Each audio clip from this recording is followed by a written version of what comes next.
with the orange, GB with the purple. So kind of a shift in identity, right? Alpha now goes over to the side of Vamos. Sakai's gets the infamous Suyo. But I want to quickly zone in on that gold lane because Innocent has not played Moskov this playout, but Nets has. And so far, Nets has been amazing on that hero. Yeah, the Moskov has not been seeing quite as much play, even though it was a pretty popular gold lane pick initially, precisely because we harken back to the WhatsApp text we had with Yums. SRG realizes that pickoff comps are not quite as good as before. Moskov fits a little bit better into those lineups specifically, so they went for more scaling types that are good at team fighting, like the Nathan, like the Harif. In this case, though, a lot of those options were taken away, and even his favorite Claude was stolen from him by Team Vamos. Personally, I really like the way that Vamos has drafted this time. There's a lot of respect being given over to SRG, and their team fight potential and utility is on another level entirely. But SRG has a lot of early game damage potential. Their goal is to end fights as fast as possible. I can agree with that for sure. Cram has the lane priority. I mean, he is Khalid anyways. But I'm thinking from level 4 onwards, right? When that NetherRealm comes online, when the Glorious Pathway is available, how is SRG going to fight into Vamos? Or they just want to isolate key targets? Well, something that Jay's brought up earlier is SRG has some macro potential with this Moskov and Loyi. Split push is possible, and if they're able to drag Vamos into different parts of the map, it means that they'll get less value from the Glorious Pathway and the NetherRealm. Vamos, they've so far been very good at responding macro-wise, so if SRG wants to do that, it's gonna take some creativity. This is always the appetizer of every single game. First turtle fight, whoever wins this usually gets that innate advantage that they can accelerate and get out of control very quickly. But it's Vamos with control right now. Smooth has the split coming from behind, and look at Sakai, right? Completely zoned out.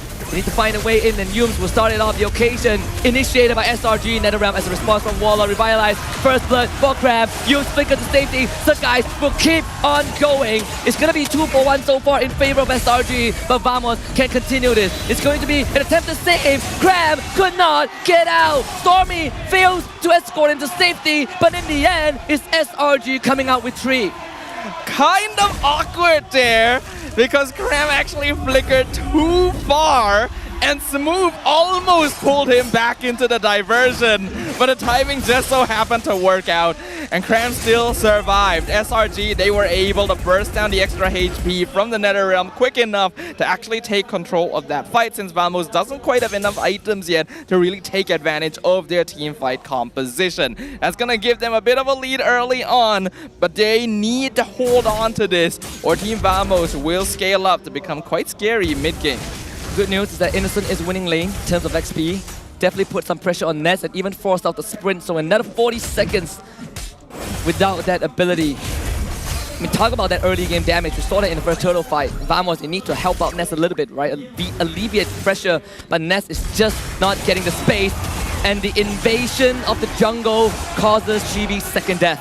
That's the diversion for you. This Loyi has caught so many people off guard so often. And when you have two teams on the level of SRG and Vamos playing head-to-head here, they know jungle timings. GB and Skies, even if you don't see them, you basically have an idea of where they're going to be.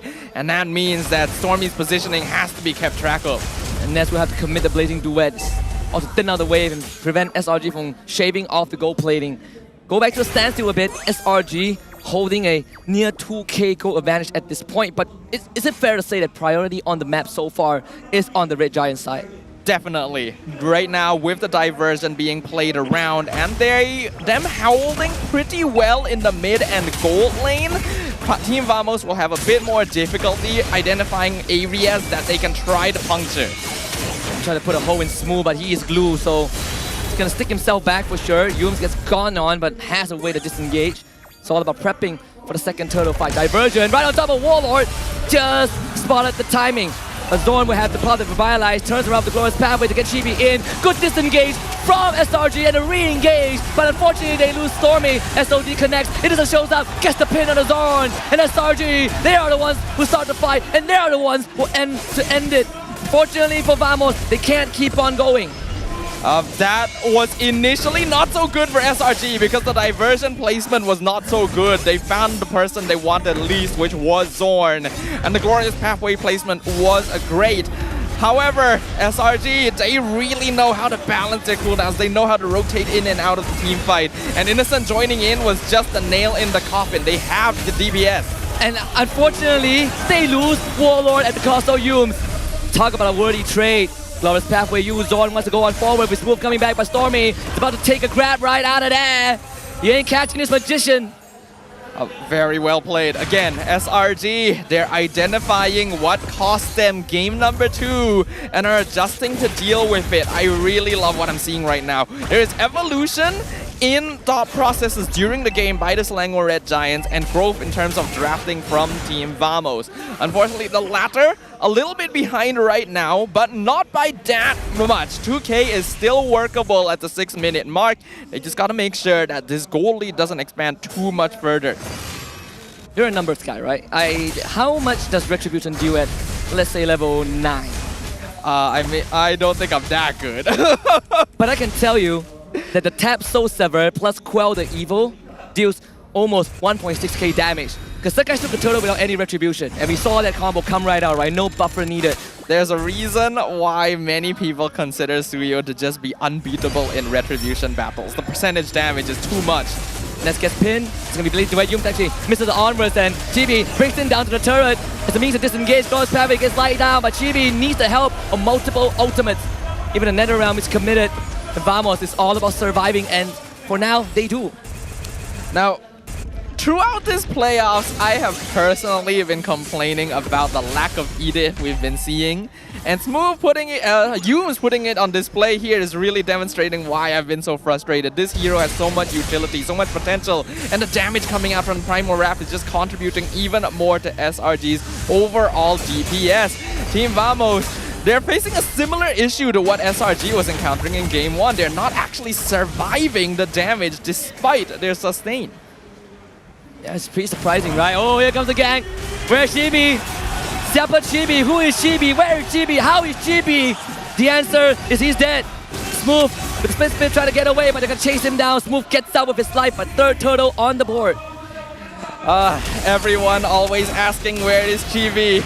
No one asking how is Chibi, because he can't be feeling too good right now. His rotations are being identified every single time. Information is being passed through the grapevine so efficiently, so quickly. The moment that Yumes saw Chibi walk to the right side of the map, Stormy is right on the ball with the rest of the Selangor Red Giants, and the timing is perfect as well to claim the first Lord for free. We saw Turtle, they waited for it to transform into the Lord, right? Let the Turtle go back to where it belongs. Talk about the Holy Trinity. I think yesterday on the panel, Yi, Loyi, Jushin. When only Loyi is left, SRG, they hit the jackpot. Damage dealt ranking.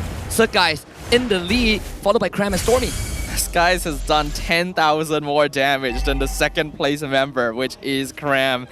If that doesn't tell you that Suyo may be just a little bit overtuned, I don't know what will. There's so much potential coming out from this hero, and while I personally felt like Skies wasn't the best with it initially, he sure feels like it now. They do send Yumes in to find Zorn. It's all about controlling the map. Smooth getting sucked back by the yin-yang reaction. Innocent on tier 2, but Cram, he actually wants more. He actually has the damage to do so. Stuck guys comes in, gets stunned out by Law and Order. Glorious Pathway committed. It's a means of turrets. SRG finds another pick. And now they'll have a chance to crack more structures. We talked about the importance of early game momentum in this meta, and we're really getting to see it in this series. The game is basically being decided by whoever controls those first few minutes, and in this case, it is the Selangor Red Giants. 9.5 minutes, they're already pushing in the inhibitor. And the yin-yang reaction is a bad omen for Team Vamos. They go for a re-engage, but finds nothing. Smooth splits into Goblins, but SRG, they like those odds. More Goblins, more damage, more screen time. SRG finds 4. Vamos comes in, Glorious Pathway. Warlock gets jumped on. Zorn gets stuck back in. No more Nether Realm. Only a 7th soul. Selangor Red Giants takes the lead and takes game number 3. Oh my goodness. SRG